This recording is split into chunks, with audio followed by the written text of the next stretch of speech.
ईदगाह है और ईदगाह के बिल्कुल सामने ये महफिल होटल, ये देखो माशाल्लाह।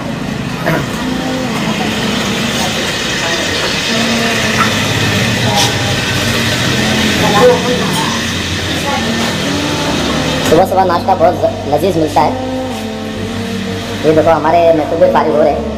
होटल की सबसे बड़ी खासियत ये होती है कि खाने के साथ साथ होटल की सफाई बहुत अच्छी रहती है माशाल्लाह। क्योंकि खाना तो बढ़िया मिलता है लेकिन होटल की सफाई देखो आप हजरत कितना माशाल्लाह पाक और साफ रखे हैं। असल ये बात है, खाने के साथ होटल की सफाई भी होनी चाहिए। ये हमारे महफूज भाई से पूछो कि यहाँ का खाना कैसे मिलता है, महाराष्ट्र से है, इनसे पूछो खाना कैसे मिलता है। अल्हम्दुलिल्लाह यहाँ का खाना बहुत लजीज है और खाना लजीज के अलावा यहाँ पे साफ़ सफाई भी बहुत अच्छी है। आधा ईमान वही है, साफ़ सफाई बहुत अल्हम्दुलिल्लाह बहुत बढ़िया खाना। ये हमारे साजिद भाई है, ये भी महाराष्ट्र से, इनसे पूछिए यहाँ का खाना कैसे मिला। आप भी आइए, थोड़ा सा चखिए खाना यहाँ का, खुश होकर जाइए।